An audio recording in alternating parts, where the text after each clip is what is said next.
warahmatullahi wabarakatuh. Alhamdulillah, Waalaikumsalam warahmatullahi syukur wabarakatuh. kita panjatkan kehadirat Allah Subhanahu wa Ta'ala yang sudah banyak memberikan nikmat kepada kita. Mudah-mudahan kita bisa menggunakan nikmat itu dalam kebaikan sesuai di jalannya yang telah Allah tentukan. Kemudian salawat dan salam pada Rasulullah Sallallahu Alaihi Wasallam. Pada kesempatan sore ini, sebagaimana biasa kita di program Sentana Mengaji akan membahas topik tentang Islam agama yang mudah, bertepatan hari ini 11 Rabiul Akhir 1445 Hijriah atau 27 Oktober 2023. Nanti di sesi tanya jawab itu di akhir sesi kita akan ada tanya jawab, sehingga kami beri kesempatan Bapak-bapak, Ibu-ibu untuk bertanya baik sesuai dengan materi yang dibahas pada sore hari ini maupun di luar materi ini. Untuk mempersingkat waktu, kita persilakan Pak Ustadz Salim untuk memulai kajian sore ini. Tafadhol Mas Koro, Pak. Ya, jazakallah khair Pak Samsul yang telah memfasilitasi kajian kita pada sore hari ini. Bismillahirrahmanirrahim. Assalamualaikum warahmatullahi wabarakatuh. Waalaikumsalam warahmatullahi wabarakatuh. Innal hamdalillah nahmaduhu wa nasta'inuhu wa nastaghfiruh wa na'udzu billahi min syururi anfusina wa min sayyiati a'malina. Man yahdihillahu fala mudhillalah wa may yudlilhu fala hadiyalah. Asyhadu an la ilaha illallah wahdahu la syarikalah wa asyhadu anna Muhammadan abduhu wa rasuluhu la nabiyya ba'da. Ya ayyuhalladzina amanu taqullaha haqqa tuqatih wa la tamutunna illa wa antum muslimun. Ya ayyuhan nasu taqu rabbakumul ladzi khalaqakum min nafsin wahidah wa khalaqa minha zawjaha wa batha minhuma rijalan katsiran wa nisaa'a wattaqullaha alladzi tasaaluna bihi wal arham innallaha kana 'alaikum raqiba. Ya ayyuhalladzina amanu taqullaha wa qulu qawlan sadida yuslih lakum a'malakum wa yaghfir lakum dunubakum wa may yuti'illaha wa rasulahu faqad faz fawzan 'azima. Amma ba'du, fa inna asdaqal hadithi kitabullah wa khairul hadi hadi Muhammad sallallahu alaihi wasallam wa syarrul umur muhdatsatuha wa kullu muhdatsatin bid'ah wa kullu bid'atin dhalalah wa kullu dhalalatin finnar. Ayuhan ikhwah rahimakumullah, saudara-saudaraku, sahabat-sahabat Sentana Mengaji yang saya cintai karena Allah. Alhamdulillah, summa alhamdulillah, segala puji bagi Allah Tuhan semesta alam, Rabbul Alamin Azza wa Jal, yang telah memberikan kesempatan kepada kita nikmat hidup yang terus diberikan Allah dengan segenap nikmat-nikmat lainnya yang kalau kita hitung tentu tak akan mudah dan tidak akan mampu kita menghitungnya. Wa in ta'uddu ni'matallahi la tuhsuha. Yang telah memberikan kesempatan pada sore hari ini untuk kembali bertatap muka melalui layar kaca, yang telah kurang lebih 3 kali saya absen berturut-turut. Mohon dimaafkan karena ada uzur syar'i. Ya, yang pertama saya alhamdulillah diizinkan Allah untuk menikahkan anak saya yang terakhir. Ya, kemudian setelah itu pekan berikutnya saya ke Purwokerto untuk mantu di sana. Kemudian yang ketiga kemarin saya keluar kota ke Solo. Semoga tetap tidak akan mengurangi semangat kita untuk menuntut ilmu, insyaallah ta'ala. Baik, sahabat Sentana Mengaji rahimakumullah. Pada sore hari ini insyaallah kita akan mengaji dengan judul atau topik yang telah disampaikan kepada teman-teman sekalian, yaitu Islam agama yang mudah. Islam agama yang mudah. Ya, bukan sulit. Meskipun di antara kita atau sebagian masyarakat kita menganggap ya, Islam itu agama yang cukup ribet, ya, sepertinya berat, kewajibannya terlalu banyak. Ya. Padahal sesungguhnya Allah yang menciptakan alam semesta ini, Rabbul Alamin, Rabb ya, semesta alam ini, yang menciptakan, yang mengatur, yang memiliki segala sesuatu yang ada di alam semesta ini. Tidak hanya bumi, ya. Di antara bumi dan langit, dan di antara keduanya, ya, dan di dalam langit dan di atas di dalam bumi dan di atas langit semuanya Allah yang ciptakan. Allah Maha tahu tentang bagaimana, ya, kemampuan seseorang, dan Allah memberikan, ya, sesuatu itu tidak untuk sulit dilaksanakan. Yang pertama, bahwasanya Islam itu mudah, yaitu disebutkan di sini bahwasanya, ya, Islam itu adalah agama fitrah, agama yang sesuai dengan kebutuhan, ya, dan segala hal-hal yang menjadi hidup dan kehidupan manusia. Allah yang menciptakan manusia, pasti Allah lebih tahu daripada kita sendiri, ya. Dan Allah mengatakan bahwa Islam ini adalah agama fitrah, agama yang sesuai dengan kodrat manusia. Tentu kalau sesuai dengan fitrah maka segala sesuatunya menjadi mudah, bukan? Karena sesuai dengan fitrah. Fitrah itu adalah sesuatu yang alami, ya. Bagaimana Allah menciptakan tangan untuk apa, bagaimana Allah menciptakan mata untuk apa, hidung untuk mencium, kemudian telinga untuk mendengar, dan lain sebagainya. Tentu Allah yang Maha tahu tentang bagaimana fungsi-fungsinya daripada anggota badan kita, dan bagaimana Allah menciptakan gunung, menciptakan bulan, menciptakan matahari, semuanya untuk hal-hal yang bermanfaat bagi manusia, ya.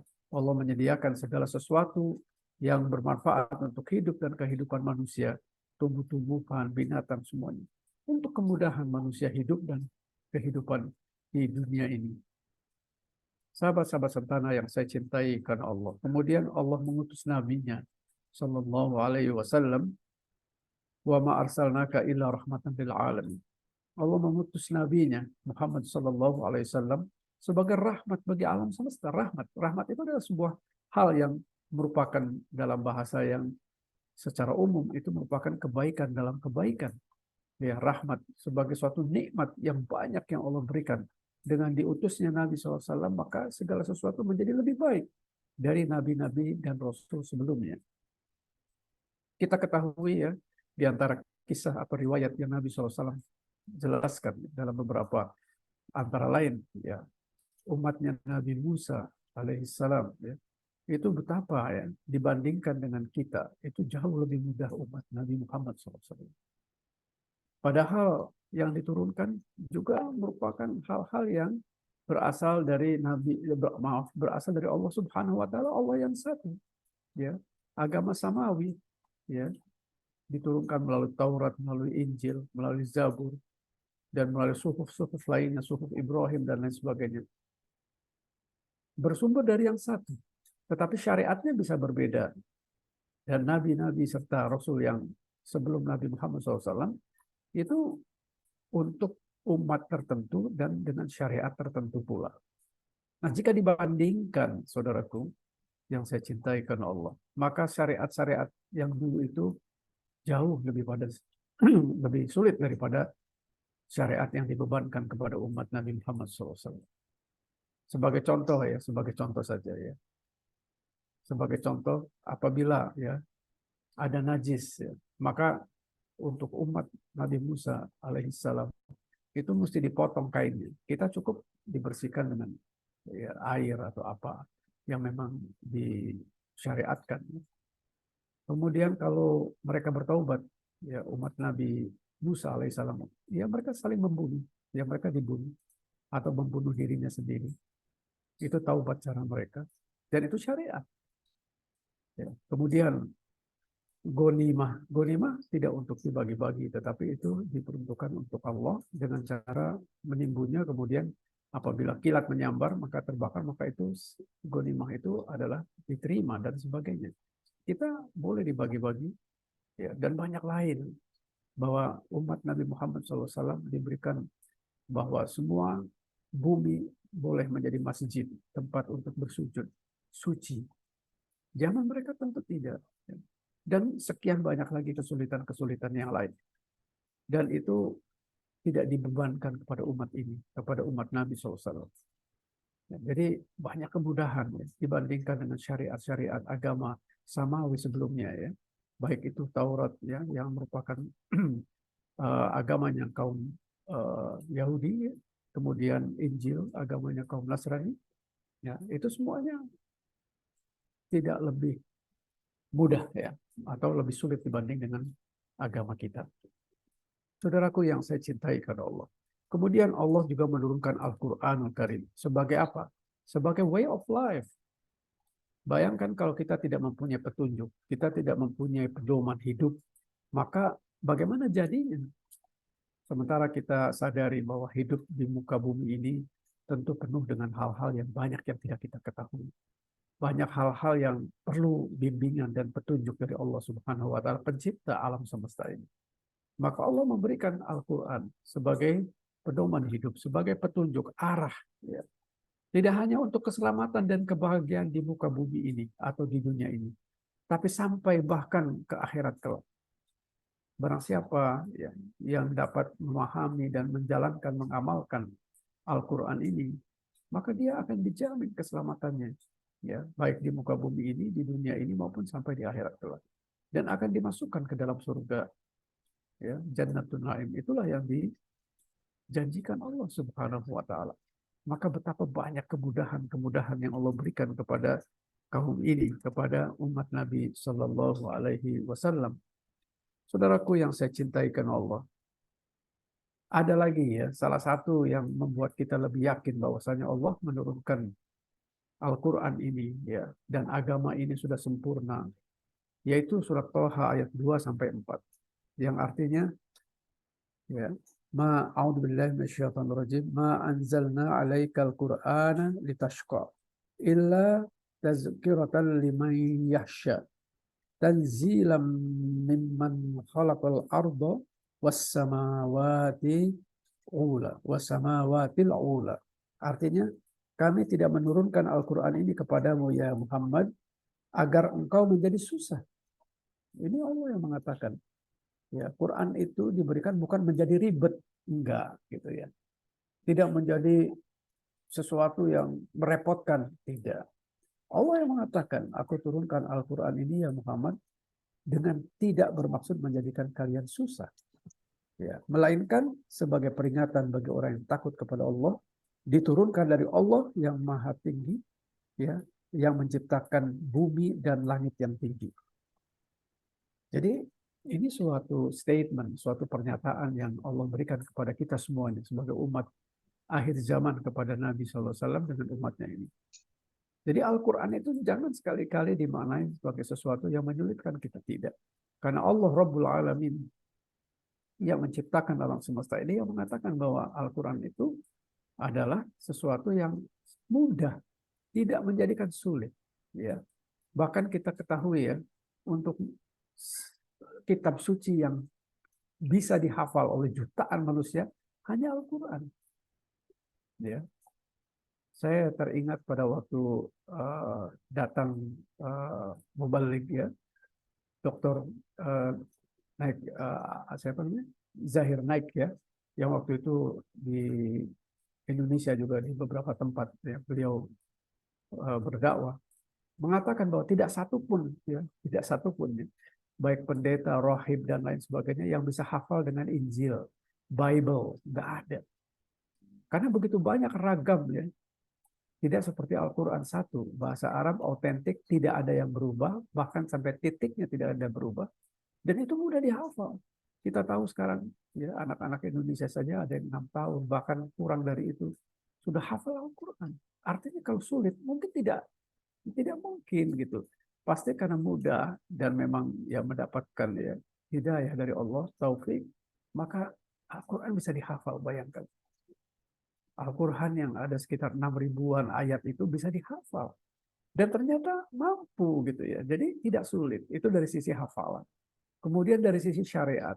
Ya, dari sisi aturan-aturan. Semuanya dimudahkan. Kenapa? Karena sesuai dengan fitrah. Sesuai dengan fitrah manusia. Manusia fitrahnya apa? Senang dengan apa? Harta. Allah mengatakan. Surat Al-Imran ya, surat 3 ayat 14. Bahwa aku jadikan harta. Ya, aku jadikan wanita-wanita, aku jadikan perniagaan itu sebagai sesuatu yang menyenangkan kamu. Boleh, bukan tidak boleh, tapi Allah mengingatkan. Tapi ingatlah bahwa kan begitu, ya kehidupan akhirat itu lebih baik bagimu. Jadi silakan, karena Allah tahu, Allah menciptakan kita, tahu fitrah kita itu adalah suka dengan dunia, dan Allah berikan itu. Tetapi ingat, ya, bahwa kecintaan kita kepada dunia itu tidak boleh mengurangi kita tentang kecintaan kita dengan hari akhir, dengan akhirat kelak. Jadi ya itu contoh salah satu yang memang Allah berikan ya kepada kita melalui Al-Quran.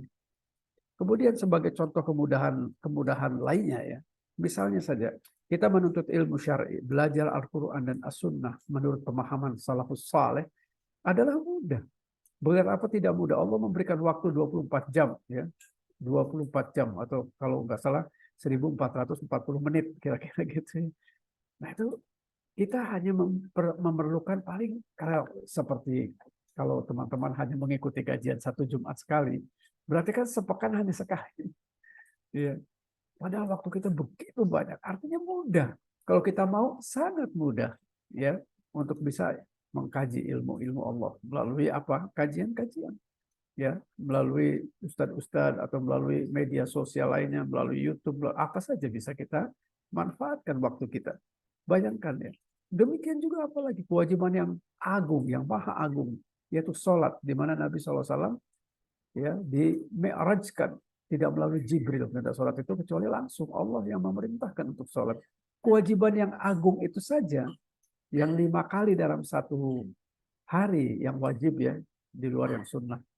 Itu hanya paling membutuhkan 1 kali sholat, ya kalau tertib-tertib ya 10-15 menit saja. Ya, taruhlah 10. Kalau kali 5 itu kurang dari 1 jam. Subhanallah. Mudah. Tetapi kita lihat betapa banyak di antara kita yang sulit untuk melakukannya tepat waktu dengan berbagai alasan, ya, dengan ribuan alasan, ya, bahwasanya ya ada yang tanggung, ini belum selesai, ini sedang dalam perjalanan dan lain-lain. Ala kulli hal semua itu merupakan sesuatu yang seharusnya kita sadari. Allah telah menetapkan sesuai dengan fitrah manusia. Tidak ada satupun yang menjadikan sesuatu yang menyulitkan kita. Tidak. Kalau kita berpikir dengan kejernihan, ya, bukan dengan hawa nafsu, ya, berpikir dengan kejernihan kita. Kemudian kewajiban agung lainnya adalah mentauhidkan Allah. Apa sulitnya? Allah yang mengatakan gitu, ya. Allah yang mengatakan kul huwallahu ahad, ya. Dan kita tinggal mengucapkan, meyakininya. Kalau kita lihat betapa sulitnya di awal-awal ya menegakkan kalimat syahadat seperti ini, kalimat tauhid seperti ini. Kita lihat ya Bilal bin Rabah ahad, ahad, ahad sampai mau mati ya mempertahankan kalimat tauhid ini. Kita tinggal sekarang menerima dengan mudah, mengucapkan dengan bebas. Kemudian mengamalkannya juga kalimat itu dalam perbuatan kita juga dengan bebas. Tidak ada yang mengancam kita untuk tidak boleh sholat. Tidak ada yang mengancam kita untuk berpuasa. Tidak ada yang mengancam kita untuk berzakat, naik haji. Enggak ada. Mudah. Ya. Tidak ada yang sulit. Ya. Kemudian juga untuk melaksanakan sunnah-sunnah Nabi. Ya. Tidak ada yang sulit. Ya. Seperti ya kalau untuk laki-laki misalnya ya. Itu wajib untuk sholat di masjid.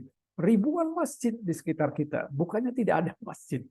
Atau minimal musola, atau minimal musola kantor. Semua bisa dilakukan dengan cara berjamaah.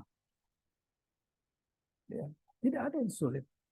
Kemudian juga untuk misalnya ya sunnah-sunnah Nabi lainnya seperti misalnya memanjangkan jenggot, ya kemudian ya apa namanya tidak isbal. Sesuatu yang fitrah itu pasti mudah dikerjakan. Hawa nafsu kita yang menghalangi kita untuk melakukan hal-hal yang memang diwajibkan atau disunnahkan.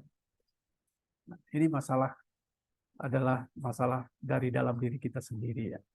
Yang memang itu merupakan tantangan kita. Maka manusia disebut makhluk yang sempurna karena dia memiliki itu. Memiliki hawa nafsu, memiliki akal ya.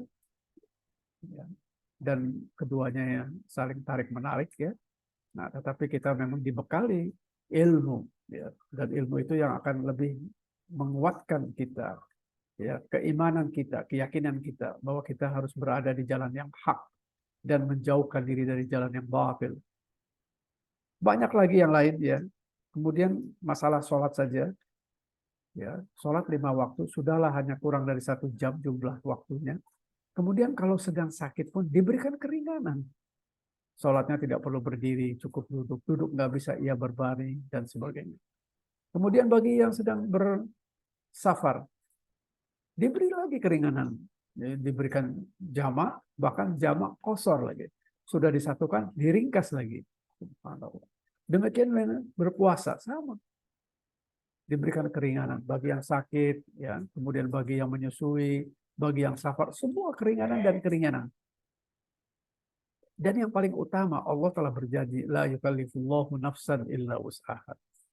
Allah tidak akan dan tidak akan pernah membebani seseorang, ya, kecuali sesuai dengan kemampuannya. Artinya ujian-ujian yang Allah berikan itu tertakar gitu. Bahwasanya akan sesuai dengan kemampuan individu-individu masing-masing. Dan siapa yang ujiannya paling berat di muka bumi ini? Kita kan terkadang merasa, ya Allah beratnya ujian kami ini, ya Allah ditinggal suami, ditinggal istri, ditinggal anak, ya Allah betapa aku ini ya kekurangan lah, harta tidak berkecukupan, ya, dan lain sebagainya. Seolah-olah kita paling menderita di muka bumi ini. Saudara tahu siapa yang paling, ya, mendapatkan ujian-ujian yang berat itu? Adalah para rasul dan nabi, serta para solehin, para siddiqin, para syuhada. Mereka itu. Tetapi apakah mereka mengeluh? Apakah mereka merasa bahwa itu adalah sesuatu yang memberatkan mereka? Tidak. Karena semakin berat ujian itu, maka semakin tinggi kedudukan seseorang di hadapan Allah Subhanahu wa taala. Apalagi dia bisa melewatinya dengan sukses, maka pahala, ya, menjemput dia dengan luar biasa besarnya, dan Allah akan memberikan kebahagiaan dunia dan akhirat. Saudaraku yang saya cintai karena Allah, jangan sekali-kali kita berprasangka buruk kepada Allah. Jangan sekali-kali kita bersuudzon kepada Allah. Berprasangka baiklah kepada Allah.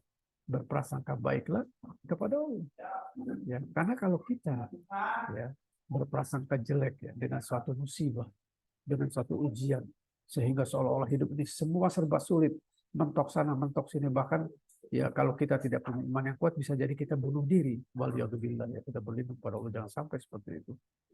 Kemudian kita berprasangka buruk, jangan sampai seperti itu, karena Allah berfirman, ya, di dalam surat Al-Fath, ya, surat ke-48 kalau saya nggak keliru, ya, ayat ke-6, ya, kalau saya nggak keliru, ya, coba saya lihat dulu, ya, ayatnya ayat ke-6.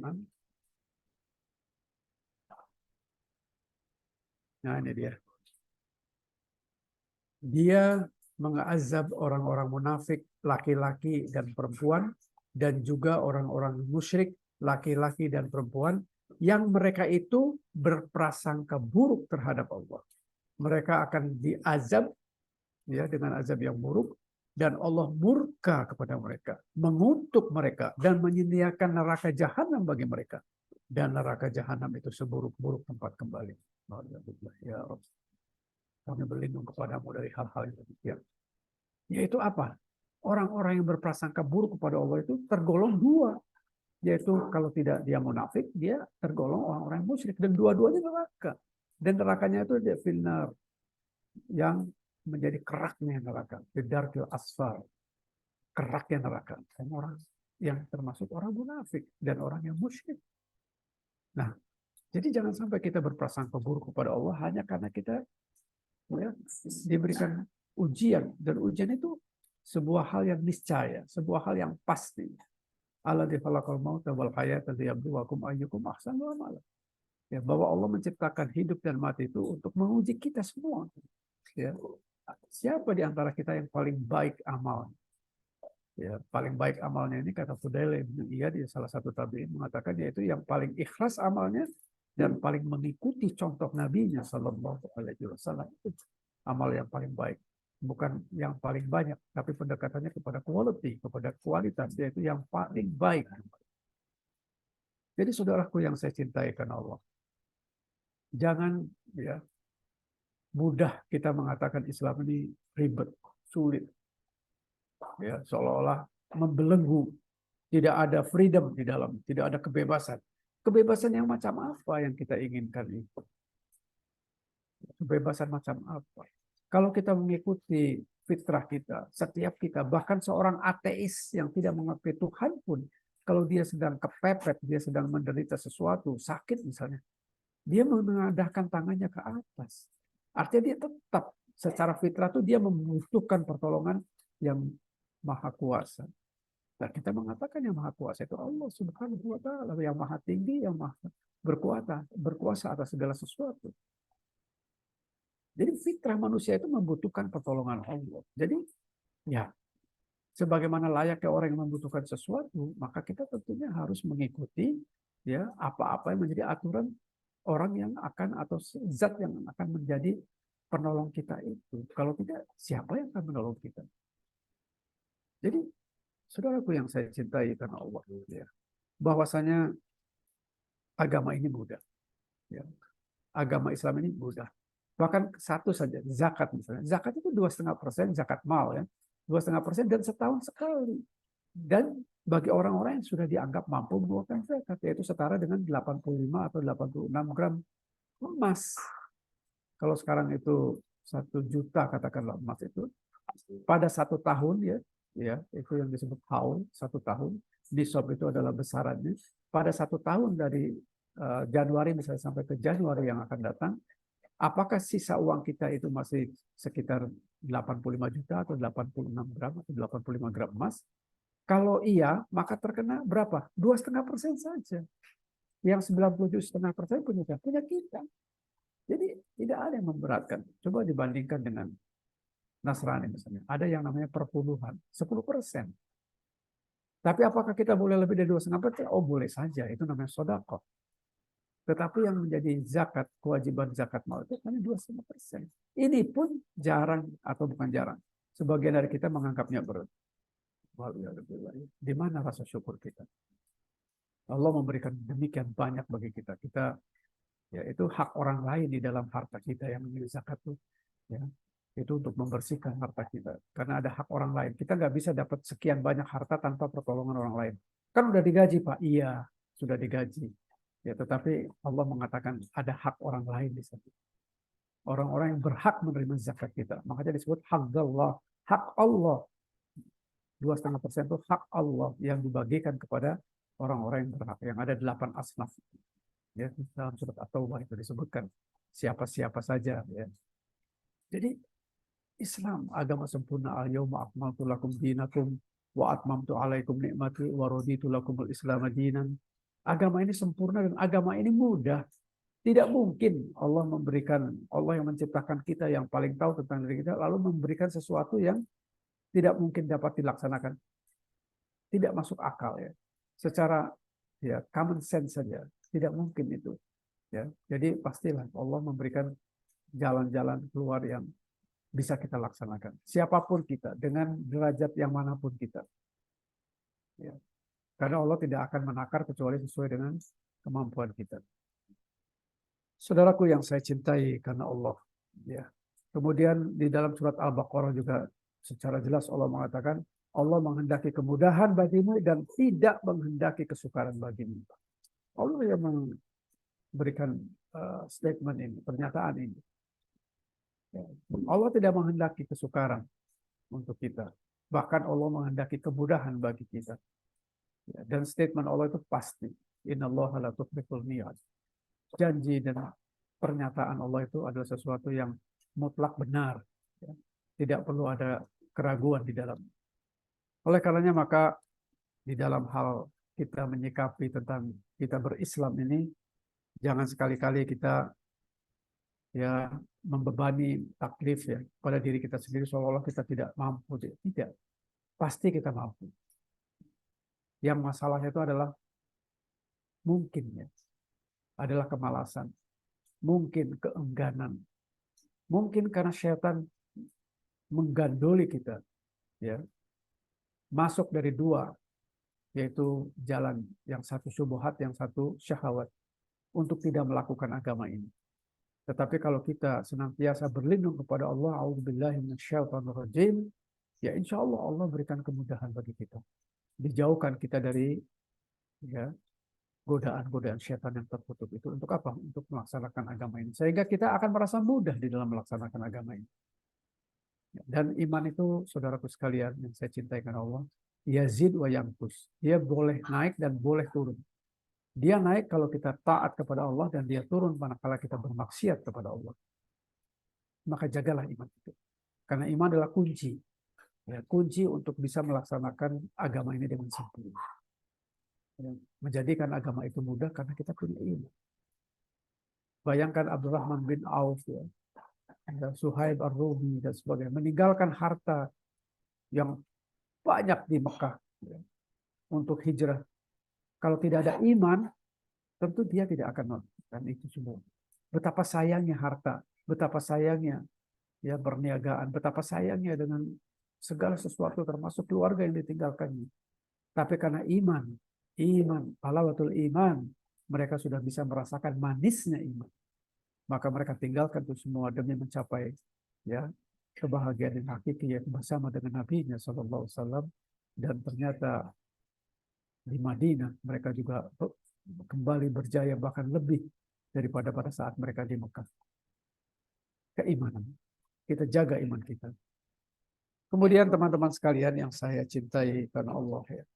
Bahwasanya orang yang menganggap Islam itu berat, keras, ya, sulit, itu muncul yang pertama karena kebodohan. Jahil. Mereka tidak mempelajari Islam dengan benar. Mereka hanya ya ditakut-takuti. Syaitan yang menakut-nakuti nanti kalau Islam ini akan begini begitu. Kamu tidak akan kaya, kamu akan tetap miskin karena banyak aturan ini itu semuanya seolah-olah haram ini itu. Itu syaitan semuanya. Nah kalau kita punya ilmu, insya Allah kita akan hadapi itu dengan kejernihan berpikir. Karena Allah yang menjanjikan. Dan kalau kita yakin Allah itu Allahus Samad, Allah tempat satu-satunya bergantung kita, maka hal-hal yang demikian itu akan tidak menjadi berat di hadapan kita. Jadi yang pertama adalah ya orang-orang yang menganggap Islam itu keras, Islam itu sulit, ya Islam itu keras dan sebagainya. Yang pertama karena kejahilan, karena kebodohan tentang ilmu Allah. Ya. Ya. Kalau kita tidak belajar ilmu, baik itu Quran, Sunnah maupun pemahaman para sahabat, ya salafus saleh, itu maka bisa jadi memang ya kita akan merasakan Islam itu menjadi berat. Karena memang kita tidak ada ilmu dan ilmu itu adalah cahaya yang akan menuntun kita selamat dunia dan akhirat. Yang kedua yaitu mengikuti hawa nafsu. Ya, orang yang mengikuti hawa nafsu, yang menuhankan nafsunya sebagai yang diibadahi olehnya secara sadar ataupun tidak sadar, itu akan hanya menganggap mudah apa-apa yang sesuai dengan hawa nafsunya. Ya. Jadi menjadi mudah itu karena sesuai dengan hawa nafsunya. Padahal hawa nafsu itu di dalam surat Yusuf ya ayat 53 kalau saya nggak keliru, hawa nafsu itu hanya akan mendorong kita kepada sesuatu yang buruk. Maka kalau kita mengikuti hawa nafsu yang kita anggap mudah itu adalah yang sesuai dengan hawa nafsu kita, maka bukan tidak mungkin dan kemungkinan besar kita akan terjerumus ke dalam keburukan.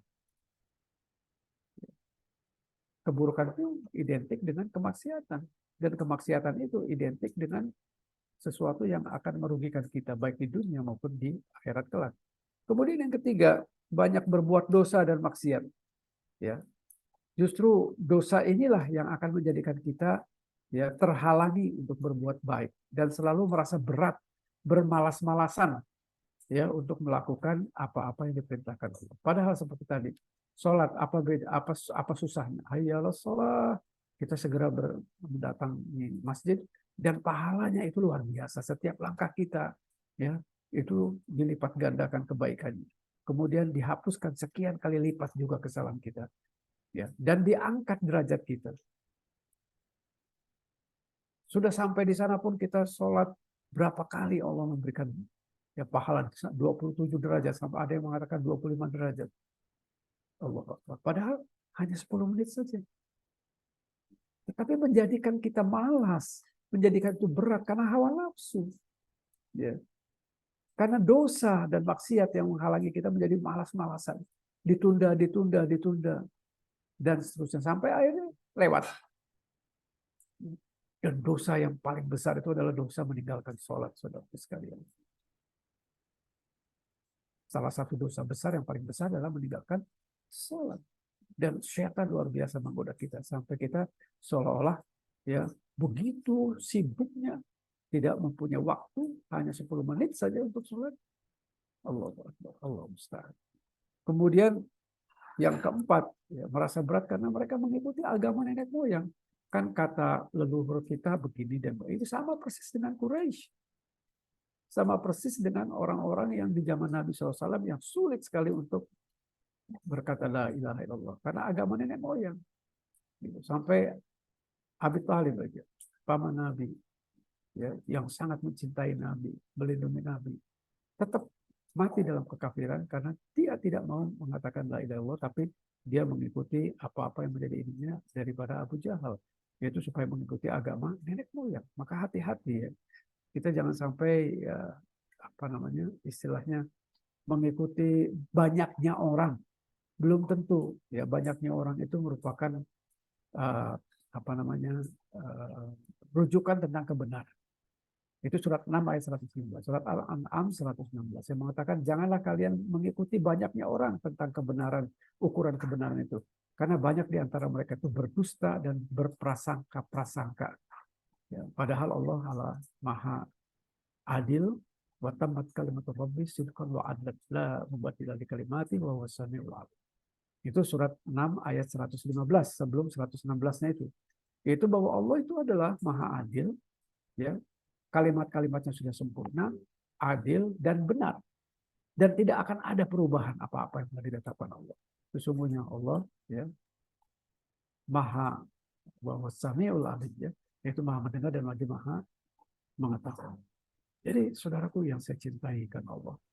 Ya, dalam surat Al-Hadid surat 57 ayat 4, wa huwa ma'akum aina ma kuntum. Ya, bahwa sesungguhnya Allah senantiasa bersama kita dimanapun kita berada. Jadi kalau kita ingin mencoba, kita selalu berbuat ihsan, berbuat baik, maka yakinilah gitu ya, bahwa Allah itu selalu bersama kita, mengawasi kita gitu. Jadi apapun yang akan kita lakukan tuh, yakinilah Allah itu melihat. Allah itu maha melihat, maha mendengar, maha mengetahui segala sesuatu. Ya. Jadi ya jangan sampai kita terbodohi oleh hawa nafsu kita.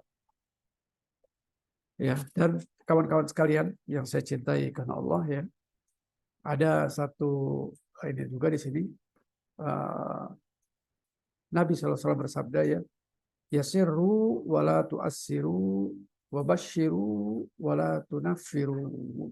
Permudahlah dan jangan mempersulit. Berikanlah kabar gembira dan jangan membuat orang lari. Nabi SAW mengajarkan itu kepada kita.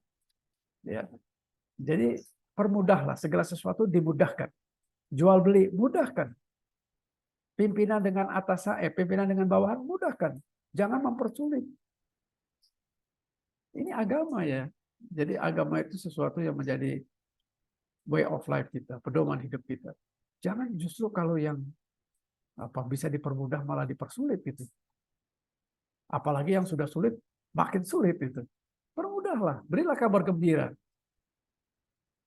Tersenyumlah kepada saudara-saudara kita yang lain. Agar paling tidak, kalaupun memang benar ada sesuatu ujian yang sedang menimpa kita semuanya, maka hadapilah dengan sesuatu yang disebut dengan tawakal. Wa man yatawakkal 'ala Allah fa huwa hasbuh. Wa man yatawakkal 'ala Allah, ya, Allah akan memberikan kemudahan. Wa may yattaqillah yaj'al lahu makhraja. Ini seringkali ya saya sampaikan dalam berbagai kajiannya, khususnya di Sentana Mengaji ini. Yaitu barang siapa yang bertakwa kepada Allah, yang bertawakal kepada Allah, Allah pertama akan memberikan jalan keluar kepada kita. Allah yang kedua akan memberikan rezeki dari jalan yang tidak diduga-duga. Yang ketiga, Allah akan mencukupkan segala kebutuhan kita. Yang keempat, Allah akan mudahkan segala urusan kita. Syaratnya takwa dan tawakal.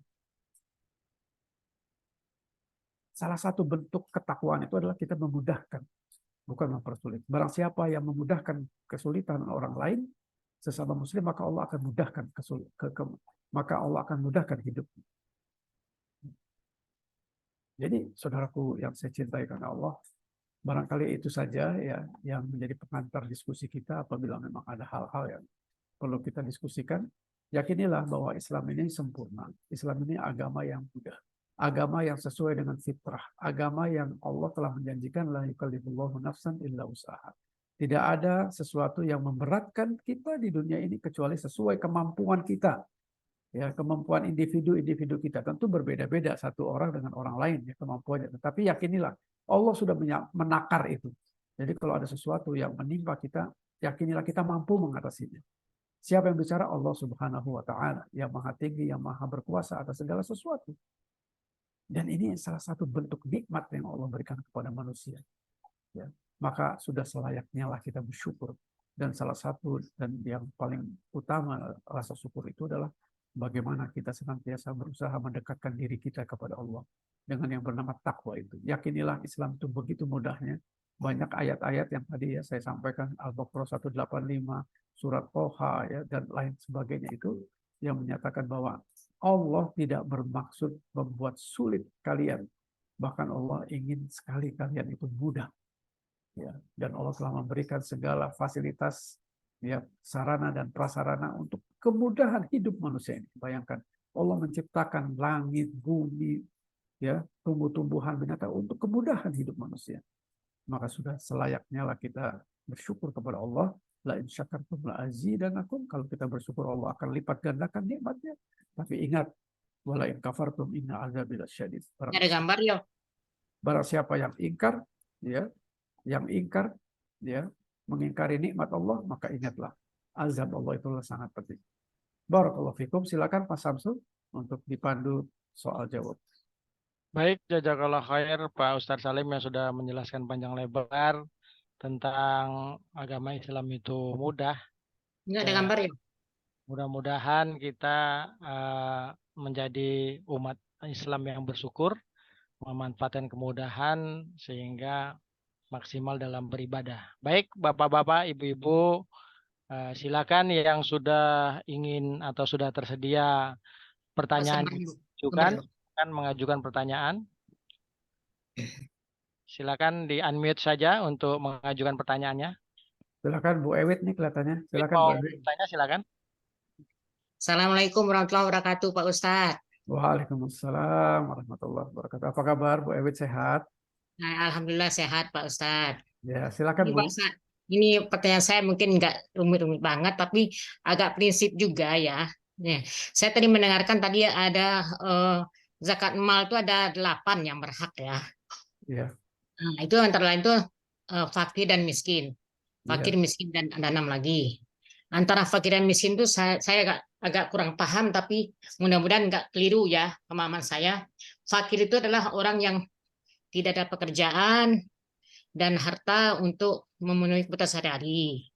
Sedangkan miskin, harta ada tapi tidak mencukupi untuk kebutuhan sehari-hari. Apakah begitu Pak? Bukan. Kalau memang demikian, kalau kita membayar zakat mal, apakah kita sebaiknya yang dekat dulu, keluarga, teman, atau tetangga dan sebagainya gitu? Kalau iya, nah bagaimana kalau kita punya keluarga, tapi menurut kita pada dasarnya mencukupi untuk kebutuhan sehari-hari, tapi karena manajemen pengeluarannya tidak benar, akhirnya berhutang terus, tidak berhenti-berhenti berhutang terus, kurang terus. Nah, dengan orang demikian ini, apakah memang sebaiknya kita bantu atau lebih baik kita membayar ke orang lain? Bagaimana? Ya, baik. Demikian lagi Pak Ustadz. Terima kasih. Ya. Barakallahu fikum ya. Semoga Allah memberkahi Ibu dan juga keluarga Ibu dan kita sekalian. Iya. Di sini di dalam surat At-Taubah ayat 103 ya. Ambillah zakat dari sebagian harta mereka, dengan zakat itu kamu membersihkan, menyucikan mereka. Ya, kemudian 8 asnaf ya, di antaranya tadi Ibu sudah sampaikan ada yang miskin ya, ada yang fakir ya. Nah, tadi Ibu mengatakan di antaranya definisinya adalah kalau fakir itu bagaimana Bu tadi? Kalau fakir itu pasti miskin. Jadi fakir itu orang yang tidak punya pekerjaan dan tidak punya harta untuk mencukupi kebutuhan sehari-hari. Ya. Sementara miskin ada pekerjaan tapi hartanya tidak cukup untuk memenuhi kebutuhan sehari-hari. Fakir pasti miskin, miskin belum tentu fakir. Oh begitu, ya. Insya Allah mudah-mudahan seperti itu memang ya. Jadi intinya ke-8 asnaf ini memang Allah berikan kepada orang-orang yang membutuhkan. Jadi antaranya tadi fakir, miskin, ya. Kemudian orang yang dalam perjalanan, orang yang mempunyai hutang, ya. kemudian orang-orang yang memang fisabilillah ya, orang yang di jalan Allah yang berperang dan sebagainya misalnya, itu semuanya memerlukan ini. Kemudian termasuk juga amil ya, yang membagi-bagikan zakat itu sendiri, memperolehnya ya, seperdelapannya dan sebagainya. Jadi ini juga ada di dalam surat At-Taubah yang antara lain disebutkan begitu. Kemudian siapa yang lebih dulu ya, yang menurut Ibu tadi kalau kita mau berbuat baik itu kepada siapa terlebih dahulu. Itu pun ada di dalam surat Al-Baqarah dan surat An-Nisa. Ya, surat An-Nisa di sini disebutkan, ya saya bacakan dulu ayatnya ya, insya Allah mudah-mudahan tidak keliru ya. Yang menjadi rujukan kita adalah surat An-Nisa, surat keempat ya. Surat keempat ayatnya kalau nggak salah 23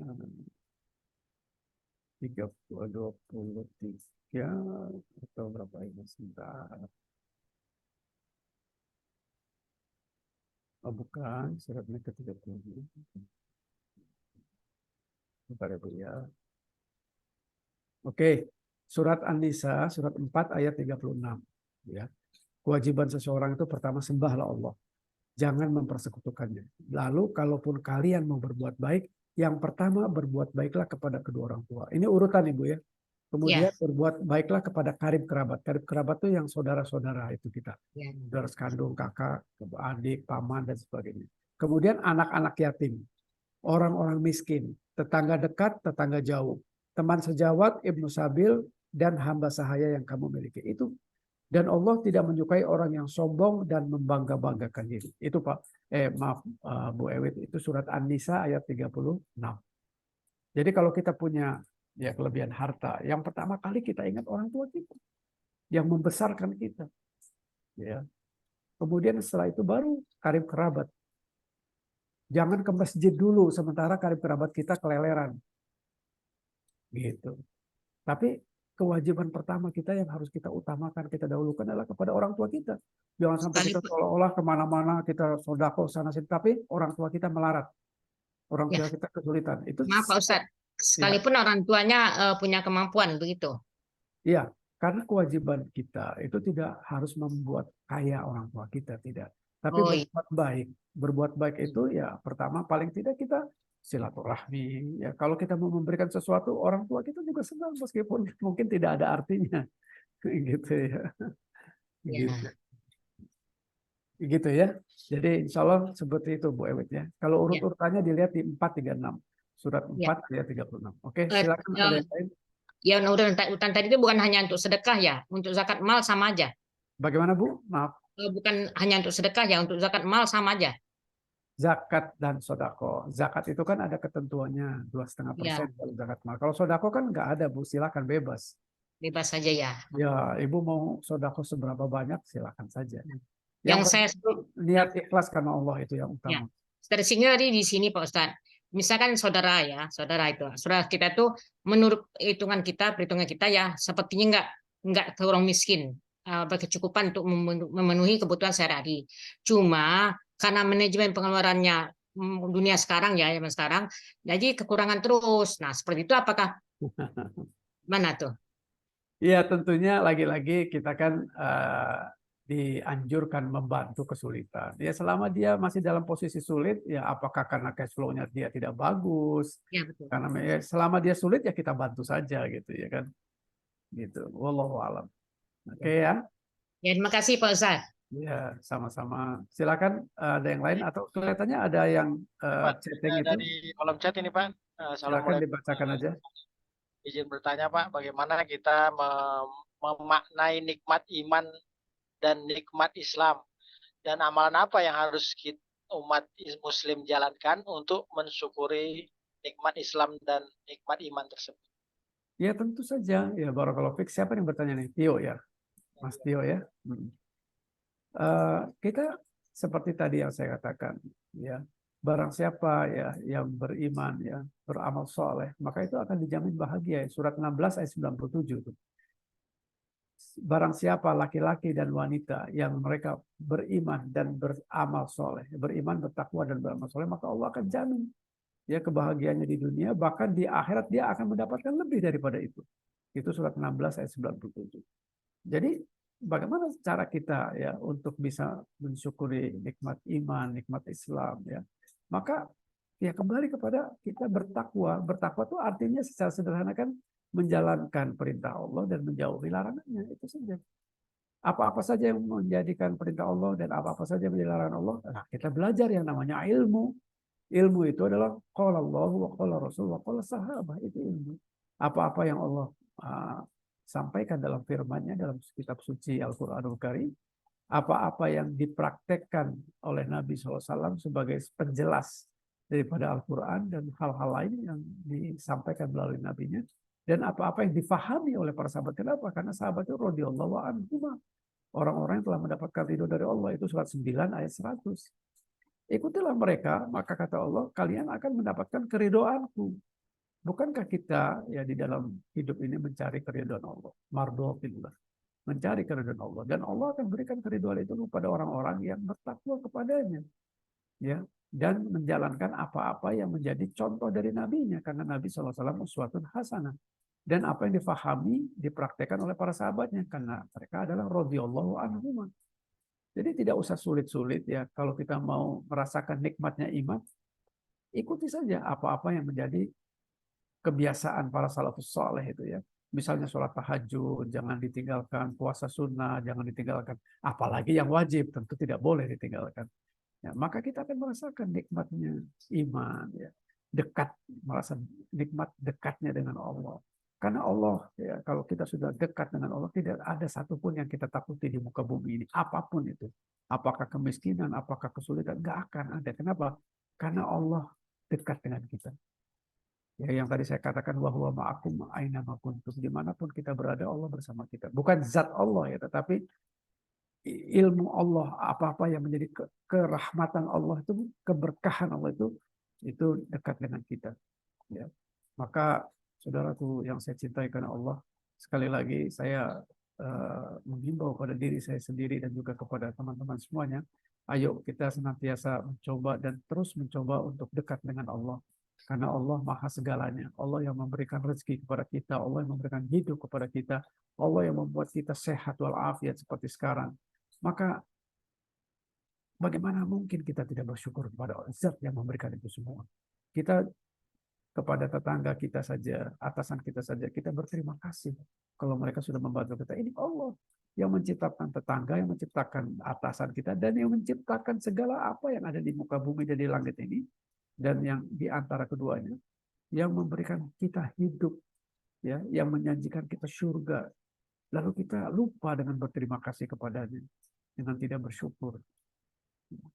Maka bagaimana mungkin kita bisa ya menalar itu dengan sesuatu yang dengan akal sehat kita? Maka akal sehat kita pasti akan membimbing kita kepada jalan di mana Allah menetapkan sesuatu sesuai dengan qadarnya, dan itu yang harus kita ikuti. Begitu Mas Tio ya. Wallahu a'lam. Baik, jazakallah khair Pak Ustadz Salim atas jawabannya. Mudah-mudahan sudah memenuhi jawaban dan pertanyaannya, dan merupakan tambahan ilmu juga buat kita yang mendengarkannya. Berikutnya silakan yang mau bertanya, yang ingin bertanya, silakan di-unmute saja. Boleh Ya, langsung. silakan Ya, Pak Robidi. langsung unmute boleh. Oh, Pak Robidi. Saya pikir Pak Robidi mau bertanya tadi, kayaknya udah unmute. Sudah cukup menyimak, insya Allah manfaat. Amin. Barakallahu fiik. Ya, silakan yang lain kalau ada yang mau tanya. Kesempatan yang ingin bertanya silakan di-unmute saja. Masih bisa satu pertanyaan lagi? Iya, silakan. Ya, silakan Bapak-bapak, Ibu-ibu, jangan malu-malu untuk satu pertanyaan terakhir ini. Mungkin juga diingatkan Pak Samsul bahwa kajian kita ini bisa dinikmati juga di YouTube dengan alamat yang bagaimana gitu. Ya, betul. Jadi ada yang ketinggalan bisa tetap menikmati ilmu yang insya Allah. Iya, betul. Berkah. Jadi sambil menunggu yang bertanya, informasi tambahan bahwa kajian kita ini bagi yang tertinggal atau yang kemarin atau periode-periode berikutnya nggak mengikuti, bisa membuka website kita di alamat yang sudah kita sampaikan di bawah. Jadi ada rekaman kajian, itu dapat diikuti di link YouTube kami, bit.ly/Sentana Mengaji, S-nya besar, M-nya besar. Itu ada semua rekaman kajian kita mulai dari awal sampai dengan sekarang, insya Allah. Bisa dipilih judulnya, sesuai dengan apa yang ingin diketahui di situ. Sekali lagi silakan Bapak-bapak, Ibu-ibu yang ingin bertanya masih ada kesempatan. Silakan. Oke, baik. Mungkin kalau tidak Ya, ada, sepertinya nggak ada. baik. Silakan di closing Pak. Baik. Ya, alhamdulillah. Barakallahu fikum. Semoga Allah memberkahi kita sekalian. Ya, teman-teman dan saudara-saudara yang saya cintai karena Allah, sekali lagi agama kita ini adalah agama yang sempurna. Agama yang sudah lengkap segalanya ya. Dan Allah yang menyatakan itu, Allah yang menciptakan kita, alam semesta ini mengatakan agama Islam ini adalah agama yang sempurna. Dan dia adalah nikmat yang sebesar-besarnya nikmat bagi kita sekalian. Sekaligus agama ini adalah sesuatu yang bisa dilaksanakan, bisa untuk kita kerjakan, ya, dan mudah untuk kita lakukan apabila kita senantiasa ya meyakini bahwa agama ini adalah agama yang memang Allah ciptakan sebagai pedoman bagi hidup kita, ya, dan akan menjadikan semacam jaminan keselamatan dan kebahagiaan kita hidup di dunia maupun di akhirat kelak. Ya, mari kita tutup dengan kafaratul majelis. Subhanakallahumma wa bihamdik asyhadu an la ilaha illa anta astagfiruka wa atubu ilaik. Wassalamualaikum warahmatullahi wabarakatuh. Sampai jumpa insyaallah pekan yang akan datang ya. Semoga Allah tetap memberikan kesehatan bagi kita sekalian. Amin.